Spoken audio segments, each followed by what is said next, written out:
Hello everyone, स्वागत है आप सबका learning with Gautam YouTube channel में। तो आज के इस वीडियो में हम करने वाले हैं जो बोर्ड की तरफ से आपका ऑफिशियल मॉडल पेपर जारी किया गया है 2025 एग्जाम के लिए हिस्ट्री का, यानी कि इतिहास का। इसके सब्जेक्टिव क्वेश्चन आंसर यानी कि हिस्ट्री के दीर्घ उत्तरीय प्रश्न उत्तर को आज के इस वीडियो में करने वाले हैं। इससे पिछले वीडियो में आप लोगों को जो हिस्ट्री का लघु उत्तरीय प्रश्न है 30 के 30 प्रश्न, उसके बाद जो ऑब्जेक्टिव क्वेश्चन है ये सारा आपको ऑलरेडी पिछले वीडियो में करवा रखे हैं। जो भी बच्चे अभी तक उस वीडियो को नहीं देखे, लिंक आपको डिस्क्रिप्शन बॉक्स में मिल जाएगा या फिर आप लोग चैनल के प्लेलिस्ट सेक्शन में भी जाकर के देख सकते हैं। तो आज के इस वीडियो में करने वाले हैं ऑफिशियल मॉडल पेपर जो हिस्ट्री का जारी किया गया बोर्ड की तरफ से, उसके दीर्घ उत्तरीय प्रश्न उत्तर को। जैसे कि ये देख सकते हैं, ये सारा प्रश्न है 31 से लेकर के 38 तक। तो इन सभी प्रश्नों के उत्तर आज की इस वीडियो में देखेंगे। तो चलिए शुरू कर लेते हैं फर्स्ट क्वेश्चन से। तो पहला क्वेश्चन है हमारा, सिंधु घाटी सभ्यता के धार्मिक जीवन का विवेचना करें। सिंधु घाटी सभ्यता के जो लोग थे उन लोगों का धार्मिक जीवन किस तरह का था, ये आपको बताना है। तो सबसे पहले देख लेते हैं कि किस तरह का उनका जीवन था, उनकी विशेषताएं क्या थी। तो सिंधु घाटी सभ्यता के जो लोग थे वो प्रकृति की पूजा करते थे, पशुपति देवता की पूजा करते थे, मातृ देवी की पूजा करते थे, प्रकृतिवाद की पूजा करते थे, और स्नानघर में किस तरह के धार्मिक जीवन मिलते हैं उसका भी बात करेंगे। साथ ही साथ मोहर किस तरह का था, उनका लोक धर्म क्या था, ये सारी चीजों को देखेंगे। तो इस तरह से आपको पॉइंट वाइज एग्जाम में लिखना है, जिस तरह से भी बताएं इसी तरह से आपको पॉइंट वाइज एग्जाम में लिखना है, जिससे क्या होगा आपके एक भी नंबर नहीं कटेंगे। अगर आप लोग ऐसे लाइन टू लाइन लिखने लगते हैं तो उसमें अगर आप कितना भी सही लिखते हैं ना, फिर एग्जामिनर आपको पढ़ेगा ही नहीं वो सारा कुछ को। वो क्या करेगा, ऊपर ऊपर थोड़ा देख लेगा और उतना पढ़ेगा नहीं और आगे बढ़ जाएगा। आपको जो 5 में एवरेज नंबर 3 या 3.5 या 2 भी दे करके छोड़ देगा। लेकिन अगर आप इस तरह से पॉइंट वाइज लिखते हैं तो आपके 5 में ये फिक्स हो जाएगा कि आप थोड़ा गलत भी लिखे होंगे ना, ऐसा कुछ पॉइंट लिखे होंगे और इसके आगे उतना कुछ खास नहीं लिखे होंगे, फिर भी आपके 4 नंबर तो पक्के ही हो जाएंगे। लेकिन अगर आप ठीक लिखते हैं, अच्छे से लिखते हैं, तो आपके 5 में 5 तो पक्के हो जाएंगे, अगर इस तरह से आप लोग पॉइंट वाइज में लिखते हैं तो। इसलिए याद रखना है 5 नंबर वाले जितने भी प्रश्न होंगे उस सबको आपको ध्यान याद रखना है कि पॉइंट वाइज ही लिखना है।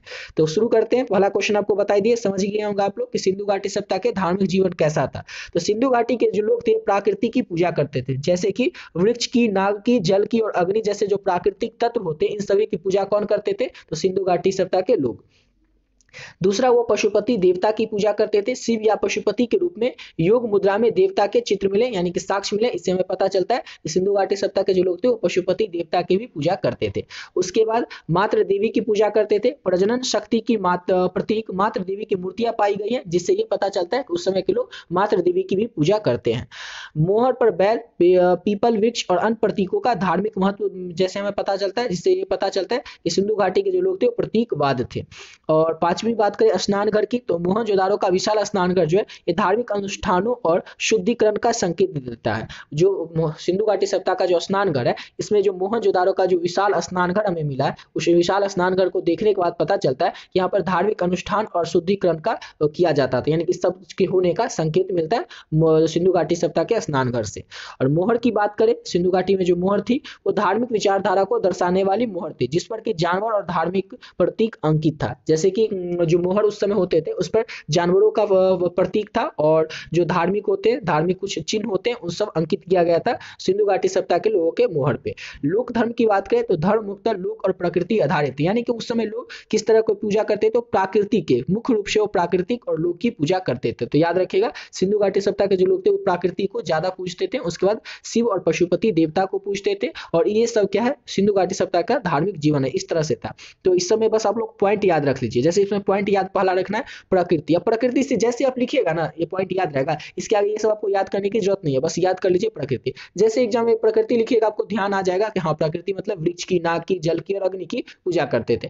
पशुपति देवता जैसे लिखिएगा तो याद आ जाएगा आपको शिव और पार्वती, शिव और पशुपति देव जो है उनके जो पूजा करने के साक्ष्य मिले तो सिंधु घाटी सभ्यता से। मातृ देवी से याद रखिएगा कि मातृ देवी की मूर्ति मिली है, जिससे ये पता चलता है वो मातृ देवी की पूजा करते थे। इस तरह से अगर आपको ये टोटल इसमें 7 पॉइंट है, इसमें से अगर आपको 5 पॉइंट भी याद रहा ना तो कोई दिक्कत नहीं है, 5 में 5 नंबर आपके पक्के हो जाएंगे। ये क्वेश्चन अगर पूछा जाए और इतना आप लोग लिख देते हैं, बस 5 पॉइंट लिख देते हैं तो आपके 5 नंबर पक्के हो जाएंगे। इसमें तो आपको 7 पॉइंट बता दिए, जो भी आपको 5 पॉइंट याद हो आप लोग याद कर लीजिएगा, समझ गए। और इसमें समझने जैसा कुछ है ही नहीं और याद करने जैसा है ही नहीं, आप खुद देखिए ना इस समय आपको क्या याद करना है, बस एक थोड़ा सा पॉइंट याद कीजिए, उसके आगे का बात आप लोग खुद बना करके लिख दीजिएगा।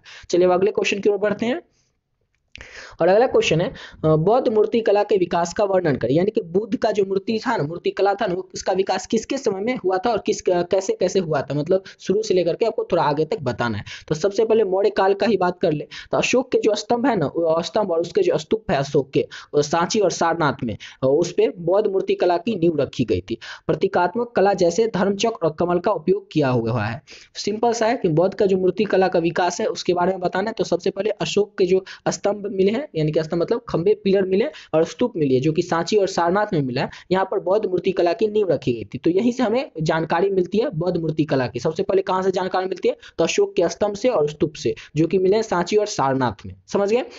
जिस पर की जो स्तंभ और स्तूप मिले, जिस पर की कला जैसे धर्म चक्र, यानी धर्म चक्र टाइप का कुछ बनाया गया था और कमल का उपयोग किया गया था मौर्य कला में, अशोक के स्तंभ और स्तूप में। ये याद रखिएगा। तो पहला तो आपको ये पॉइंट में इतना याद रखना है कि बौद्ध मूर्ति कला की विशेषताएं क्या थी, उसका आपको वर्णन करना है। फिर दूसरा मिलता है हमें सतवाहन काल में। सतवाहन काल में कहाँ से मिलता है और क्या मिलता है, तो सांची और भड़हूत के स्तूपों पर जातक कथाओं पर और बुद्ध के जीवन से जुड़ी मूर्ति कला उकेरी गई है। सतवाहन काल, मौर्य काल के बाद क्या आता है, तो सतवाहन काल। और सतवाहन काल में सांची और भड़हूत के जो स्तूप मिले हैं उस पर जातक कथाएं लिखी हुई हैं और बुद्ध के जीवन से जुड़ी हुई कुछ मूर्ति कला जो है उसको उकेरी गई है, मतलब बनाया गया है। तो सिंपल याद रखिएगा, कुछ जानकारी हमें पहले मौर्य कला से मिलती है, फिर सतवाहन काल से मिलती है, फिर कुषाण काल से भी मिलती है, जिसमें के अंदर की गंधार शैली और मथुरा शैली में, गंधार शैली में ग्रीक प्रभाव के साथ बुद्ध की यथार्थवादी मूर्तियां बनी हुई मिली है, और मथुरा शैली में लाल बलुआ पत्थर से बनी हुई मूर्तियां मिली है, जिसमें कि भारतीय परंपरा झलकती है। तो पहले आपको क्या याद रखना है कि जो बुद्ध की जो मूर्ति कला का निर्माण हुआ था, विकास हुआ था, वो सबसे पहले हुआ था मौर्य काल में, फिर सातवाहन काल में, फिर कुषाण काल में। और लास्ट बात कर लेते हैं, लास्ट नहीं, और उसके बाद आपको थर्ड लास्ट बात कर लेते हैं। तो थर्ड लास्ट है गुप्त काल। और गुप्त काल में जो मूर्ति कला में थी वो परिपक्वता आ गई थी, मतलब अच्छे से बनने लगा था। गुप्त काल तक मूर्ति आते आते बौद्ध की जो मूर्ति थी वो और अच्छे तरीके से बनने लगी थी। सारनाथ की बुद्ध मूर्ति ध्यान और सौंदर्य का उत्कृष्ट उदाहरण है। सारनाथ में जो बुद्ध की मूर्ति है वो इस चीज का बहुत ही ज्यादा उत्कृष्ट उदाहरण है कि गुप्त काल में आते आते किस तरह से बौद्ध की जो मूर्ति थी, बुद्ध की जो मूर्ति थी, वो किस तरह से परिपक्व उसमें आ गई थी, यानी कि और अच्छे तरीके से वो बनने लगी थी। और इसका एग्जाम्पल क्या है, तो सारनाथ में जो बुद्ध की मूर्ति है वो। और पांचवी बात करें तो महायान प्रभाव, बौद्धिज्म की मूर्तियां लोकप्रिय हुई कहाँ पे, तो महायान प्रभाव के अंतर्गत। आध्यात्मिक का विकास, यानी कि मूर्ति कला धर्म और सौंदर्य का प्रतीक बन गई थी। जो ये मूर्ति थी बुद्ध की मूर्ति, ये धर्म का और सौंदर्य का प्रतीक बन गई थी बुद्ध की मूर्ति। तो इस तरह से आपको ये 6 पॉइंट है, इसमें से कोई भी आप 5 पॉइंट याद रखेंगे फिर भी आपका काम चल जाएगा। तो याद रखिएगा बुद्ध मूर्ति कला का विकास, इसमें भी आपको कुछ खास याद नहीं करना, बस इतना याद रखेगा बौद्ध मूर्ति कला का जो विकास है वो पहले मौर्य काल में हुआ, फिर सातवाहन काल में हुआ, फिर कुषाण काल में हुआ, फिर कुषाण के बाद गुप्त काल में हुआ। बस ये 4 पॉइंट याद रख लीजिए। फिर उसके बाद लिख दीजिएगा कि मूर्ति कला से क्या होता था, जो बौद्ध की जो मूर्ति थी उस मूर्ति से धर्म और सौंदर्य का वो प्रतीक बन चुकी थी बुद्ध की मूर्ति। इस तरह से आप लोग 5 पॉइंट को याद रखिएगा, समझ गए। इसमें आपको भी कुछ खास याद करने की जरूरत नहीं है, समझ गए। और अगला क्वेश्चन की ओर बढ़ने से पहले आपको बताना चाहेंगे हिस्ट्री के गेस्ट क्वेश्चन के पीडीएफ के बारे में। ऑलरेडी बहुत सारे बच्चे इस पीडीएफ को ले चुके हैं, हिस्ट्री के गेस्ट क्वेश्चन के पीडीएफ को। अभी तक जो भी बच्चे बचे हुए वो लोग भी इस पीडीएफ को ले सकते हैं। अभी जितना क्वेश्चन आपको बताएं, चाहे वो ऑब्जेक्टिव हो, ऊपर जो पहले आप पिछली वीडियो में बता चुके हैं, चाहे वो ऑब्जेक्टिव हो, सब्जेक्टिव में चाहे वो लघु उत्तरीय प्रश्न हो, दीर्घ उत्तरीय प्रश्न हो, वो सारा प्रश्न आप लोगों को इस पीडीएफ में मिल जाएगा, समझ गए। इसमें आपको टोटल 3 पीडीएफ मिलेगा। कितना पीडीएफ मिलेगा, तो 3 पीडीएफ मिलेगा। लेकिन अगर इस 3 पीडीएफ को आप लोग कर लिए ना, तो आपसे एग्जाम में एक भी प्रश्न नहीं छूटने वाला है। क्यों नहीं छूटने वाला है, तो अभी आपको बताते हैं। इसमें आपको 3 पीडीएफ में मिलेगा क्या क्या, तो पहला मिलेगा हिस्ट्री में टोटल इसमें आपको 1000 के करीब क्वेश्चन रहेगा। क्वेश्चन की संख्या थोड़ी ज्यादा है, लेकिन अगर इतना कर लेते हैं तो आपसे एग्जाम में एक भी प्रश्न नहीं छूटेगा, इसकी गारंटी जरूर है। जिसमें कि बात कर ले सेकंड पीडीएफ की, तो इसमें आपको मिलेगा सब्जेक्टिव क्वेश्चन, जिसमें कि लघु उत्तरीय और दीर्घ उत्तरीय प्रश्न रहेंगे। और तीसरे पीडीएफ में मिलेगा पीवाईक्यू क्वेश्चन, यानी कि 2009 से लेकर के 24 तक पिछले 12 से 15 साल में जो भी प्रश्न पूछे गए ऑब्जेक्टिव क्वेश्चन, वो सारा का सारा प्रश्न आपको एक ही पीडीएफ में आपको आंसर के साथ मिल जाएगा, समझ गए। ये मिलेगा आपको हिस्ट्री के 3 पीडीएफ। इसको लेना कैसे है, तो इसके लिए केवल और केवल आपको 20 रुपीज ही पे करना है। 20 रुपए में ही आपको ये पीडीएफ मिल रहा है। इतना कम इसीलिए रखें ताकि जितने भी स्टूडेंट है, हर एक स्टूडेंट चाहे वो किसी भी बोर्ड के होंगे, इस पीडीएफ को ले सकेंगे, एफर्ट कर सकेंगे। यह नंबर है 7903820891। इस नंबर पे आपको क्या करना है, इस नंबर पे आप लोग जैसे ही आप लोग फोन पे, गूगल पे या पेटीएम में डालिएगा तो नाम आ जाएगा गौतम कुमार। उसमें आपको क्या करना है, 20 रुपीज पे कर देना। और ये जो नंबर देख रहे हैं इसी नंबर से व्हाट्सएप भी है, इसी नंबर पे आपको पे भी करना है और इसी नंबर से व्हाट्सएप भी है। इस नंबर के व्हाट्सएप आपको पे करके स्क्रीन स्क्रीनशॉट को भेज देना है। और स्क्रीनशॉट को भेज करके बस एक छोटा सा मैसेज आपको करना पड़ेगा हिस्ट्री, जिससे ये पता चल जाए कि आपको हिस्ट्री का पीडीएफ चाहिए। समझ गए? जैसे ही आप मैसेज कीजिएगा, स्क्रीनशॉट भेजिएगा, आपको जो पीडीएफ है हिस्ट्री का तुरंत मिल जाएगा। इस पीडीएफ को लेकर के आप लोग बहुत ही अच्छे तरीके से अपने एग्जाम की तैयारी कर सकते हैं। आपके एग्जाम में जो भी प्रश्न आएंगे, चाहे वो ऑब्जेक्टिव प्रश्न हो या फिर सब्जेक्टिव प्रश्न में भी लघु उत्तरीय प्रश्न हो या दीर्घ उत्तरीय प्रश्न हो, सारा का सारा क्वेश्चन आप लोगों को इसी पीडीएफ से देखने को मिल जाएगा। 99% क्वेश्चन जो है आप लोगों को इसी पीडीएफ से देखने को मिल जाएगा। एक आध क्वेश्चन कोई हो सकता है ऐसा जो नहीं देखने को मिले, वो भी लघु उत्तरीय या दीर्घ उत्तरीय में, लेकिन ऑब्जेक्टिव या फिर सब्जेक्टिव में भी 99% क्वेश्चन आप लोगों को इसी पीडीएफ से देखने को मिल जाएगा। अब ऐसा इतना कॉन्फिडेंस के साथ इसलिए बोल रहा है कि आपके एग्जाम में क्वेश्चन कहीं से भी आएंगे तो हिस्ट्री से ही आएंगे। हिस्ट्री में चैप्टर कितने हैं टोटल? तो हिस्ट्री में टोटल है चैप्टर 15। अब 15 चैप्टर के जो भी ऑब्जेक्टिव हो, सब्जेक्टिव हो, सारा तो इस पीडीएफ में ऐड ही कर दिया गया है। अगर आप सबको पढ़ लेते हैं तो आपसे एग्जाम में एक भी प्रश्न छूटेगा नहीं, सारा का सारा बन ही जाएगा। समझ गए? तो इस तरह से आप लोग इस पीडीएफ को ले सकते हैं और अपने एग्जाम की तैयारी बहुत ही बढ़िया तरीके से कर सकते हैं। अगला क्वेश्चन है, भक्ति आंदोलन पर एक संक्षिप्त में टिप्पणी लिखे कि भक्ति आंदोलन क्या था। तो भक्ति आंदोलन मध्यकालीन भारत में 8वीं से 17वीं सदी में एक धार्मिक और सामाजिक सुधार आंदोलन था। भक्ति आंदोलन था ना, ये मध्यकालीन भारत में 8वीं शताब्दी से लेकर के 17वीं शताब्दी तक एक धार्मिक और सामाजिक सुधार आंदोलन था। भक्ति आंदोलन क्या था? तो एक धार्मिक और सामाजिक सुधार आंदोलन था। इसका उद्देश्य था ईश्वर की भक्ति के माध्यम से धर्म को सरल और व्यक्तिगत व्याख्या करना। यानी कि इसका उद्देश्य क्या था? आखिर भक्ति आंदोलन तो हम समझ गए कि मध्यकालीन भारत में था, इसका मतलब आधार था, इसका मतलब था धार्मिक और सामाजिक सुधार। और इसका उद्देश्य था कि ईश्वर की भक्ति के माध्यम से धर्म जो है इसको सरल और व्यक्तिगत व्याख्या करना। यह आंदोलन मुख्यतः जाति भेद, धार्मिक पाखंड और कर्मकांड का विरोध करता था। ये जो आंदोलन था, भक्ति आंदोलन, किस चीज का विरोध करता था? तो जाति का विरोध करता था। जाति के अंतर्गत जो भेद आते हैं, धार्मिक पाखंड जो होता है, कर्मकांड जो होता है, इस सब का विरोध कौन करता था? तो भक्ति आंदोलन। समझ गए? इसके बारे में थोड़ा सा समझ लीजिए। तो भक्ति आंदोलन जो था, इसका मुख्य विचार था ईश्वर के प्रति प्रेम, समर्पण और सादगी। दूसरा विचार था प्रमुख संत दक्षिण भारत में अलावर और नयनर, उत्तर भारत में संत कबीर, तुलसीदास, मीराबाई और गुरु नानक इसके प्रमुख संत थे। भक्ति आंदोलन के प्रभाव की बात करें तो भक्ति आंदोलन ने सामाजिक एकता को बढ़ावा दिया और जाति व्यवस्था को चुनौती दी। भाषा, संतों ने सरल और स्थानीय भाषाओं में अपनी अपनी रचनाएं लिखी। प्रभाव, इसने भारतीय समाज और संस्कृति पर गहरा प्रभाव छोड़ा। इसमें भी आपको उतना याद करने की जरूरत नहीं पड़ेगी, बस आपको थोड़ा सा बात समझने की जरूरत है।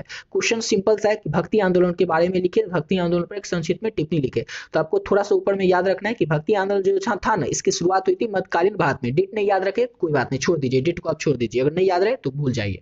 बस इतना याद रखना है कि भक्ति आंदोलन जो था मध्यकालीन भारत में इसकी शुरुआत हुई थी और एक धार्मिक और सामाजिक सुधार आंदोलन था। इसका उद्देश्य मेन यही था कि ईश्वर की जो भक्ति होती है, इसके ईश्वर की भक्ति का जो माध्यम होता है, इसको बहुत ही ज्यादा सरल बनाना। और ये बहुत ही ज्यादा विरोध करता था ये जो धार्मिक पाखंड होते हैं, कर्मकांड होते हैं, जाति को लेकर भेदभाव होता है, इस सब का ये बहुत ही ज्यादा विरोध करता था। कौन? तो भक्ति आंदोलन। इसका मुख्य विचार क्या था? आखिर भक्ति आंदोलन का मुख्य विचार क्या था? तो ईश्वर के प्रति प्रेम, समर्पण और सादगी इसके प्रमुख संत थे। दक्षिण भारत में अलवर और नैनर संत, और उत्तर भारत में कौन थे? तो कबीर, तुलसीदास, मीराबाई, गुरु नानक, ये सब तो जानते ही होंगे। तो ये सब क्या थे? तो भक्ति आंदोलन के ही संत थे।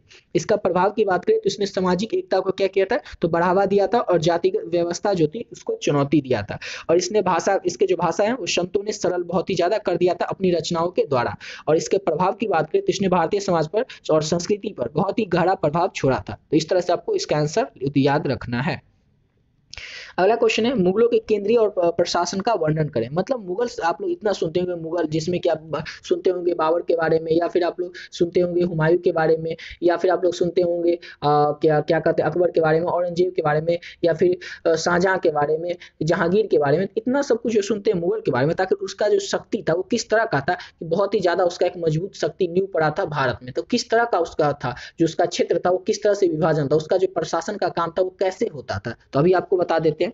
तो मुगल के केंद्रीय प्रशासन एक मजबूत और संगठित प्रणाली पर आधारित था। इसका केंद्र बादशाह होता था, यानी कि जो मेन अंतिम निर्णय होगा, अभी हमारे देश में अंतिम निर्णय कौन करता है? तो सुप्रीम कोर्ट करता है। वैसे इसका जो अंतिम निर्णय होता था ना, वो बादशाह करता था। और जो सर्वोच्च शासक और प्रशासन का प्रमुख होता था, जबकि सभी शासन का, सब कुछ का प्रमुख होता है। ऐसा मान लीजिए जैसे अभी अंतिम निर्णय कौन करेगा? तो जैसे हम होते छोटा सा लोअर कोर्ट में पहले चले जाते हैं, डिस्ट्रिक्ट कोर्ट में, फिर थोड़ा कुछ और बड़ा हो जाए तो चले जाते हैं हाई कोर्ट में, फिर उस सबसे फैसला नहीं होता है तो चले जाते हैं कहाँ पे? तो सुप्रीम कोर्ट में। और सुप्रीम कोर्ट में फैसला हो जाता है वही अंतिम हो जाता है।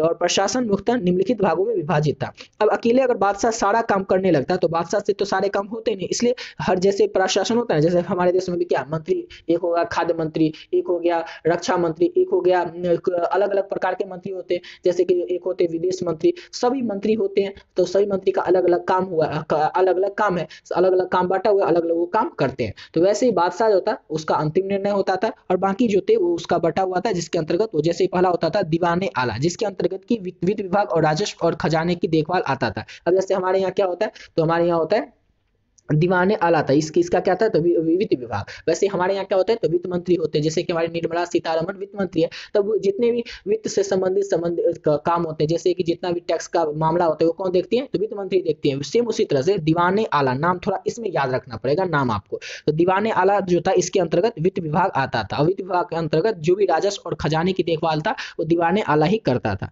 दूसरा था मीर बख्शी, जो कि सेना का प्रमुख होता था। जैसे हमारे यहाँ कौन होते हैं, तो रक्षा मंत्री होते हैं, जैसे कि राजनाथ सिंह अभी हमें भारत के रक्षा मंत्री है। तो क्या करते हैं, रक्षा से जितने भी जुड़े हुए मामले हैं, सैनिक से जुड़े हुए मामले हैं, वो कौन देखते हैं, तो रक्षा मंत्री देखते हैं। वैसे मीर बख्शी जो था ये सेना का प्रमुख था और सैनिकों की भर्ती और वेतन का प्रबंध कौन करता था, तो मीर बख्शी करता था। तीसरा था मीर समन, जो कि शाही कार्यों और सामग्री की देखभाल करता था। जैसे हमारे यहाँ क्या होते हैं, तो गृह मंत्री होते हैं। काजी उल कजात, जो ये न्यायिक विभाग का प्रमुख होता था, जो कि शरीयत कानून के तहत न्याय करता था, समझ गए।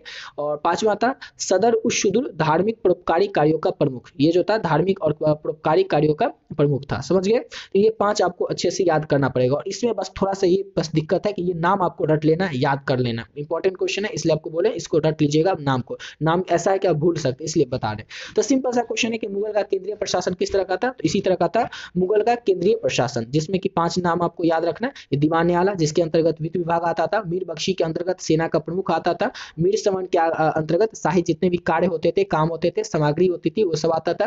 काली उज कजात जिसके अंतर्गत की न्यायिक विभाग का जो प्रमुख होता है वो होता है काजी उल कजात, और सदर उस शुदुल इसके अंदर धार्मिक और परोपकारी कार्य जो होते हैं उसका ये प्रमुख था। तो इस तरह से आपको बस ये 5 नाम अच्छे से याद रखना है। तो आज की इस वीडियो में क्या करते हैं, 4 प्रश्न ही रहने देते हैं। अगर 8 प्रश्न को करने लगेंगे तो वैसे ये 15 मिनट का से ऊपर का वीडियो हो गया, ये वीडियो और भी ज्यादा लंबा हो जाएगा, इसलिए क्या करेंगे 4 क्वेश्चन जो बच गया उसको नेक्स्ट वीडियो में आपको करवा देंगे, समझ गए। तो बस अभी आपका एक लास्ट वीडियो आएगा हिस्ट्री का, जिससे क्या हो जाएगा मॉडल पेपर के लिए हिस्ट्री का ये लास्ट वीडियो एक और आएगा, जिसमें कि आपका पूरा मॉडल पेपर कंप्लीट हो गया। बता दिया आपको ऑब्जेक्टिव क्वेश्चन, बता दिया आपको जितना भी 30 क्वेश्चन था लघु उत्तरीय उसका भी 2 पार्ट मिलेगा आपको, 15-15 क्वेश्चन करके, वो सारा आपको करवा दिए। आज आपको 4 क्वेश्चन दीर्घ उत्तरीय प्रश्न का भी करवा दिया, बस बच गया 4 क्वेश्चन दीर्घ उत्तरीय, और उसका जो है वीडियो आपको नेक्स्ट वीडियो में बता देंगे, नेक्स्ट यानी कि कल या परसों आपको वो वीडियो देखने को मिल जाएगा। तो मिलते हैं नेक्स्ट वीडियो में नए वीडियो के साथ। और ऊपर जो पीडीएफ के बारे में बताएं, जो भी बच्चे अभी तक उस पीडीएफ को नहीं लिए, चाहे आप किसी भी बोर्ड से हो, तो आप लोग उस पीडीएफ को जरूर ले लीजिएगा, आपके एग्जाम में बहुत ही ज्यादा फायदा मिलेगा आपको उस पीडीएफ से। उसमें जो गेस्ट क्वेश्चन है उससे,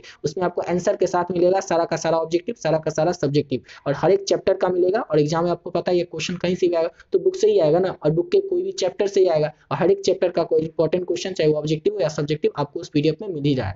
और पीडीएफ का जो प्राइस है वो केवल और केवल 20 रुपए रखें, तो कोई भी बच्चा ऐसा नहीं होगा जो उसको अफोर्ड नहीं कर सकेगा, ले नहीं पाएगा। जो इतने भी बच्चे हैं, जो भी बच्चे अभी तक नहीं लिए, जरूर इस पीडीएफ को ले लीजिएगा। तो मिलते हैं नेक्स्ट वीडियो में नए वीडियो के साथ।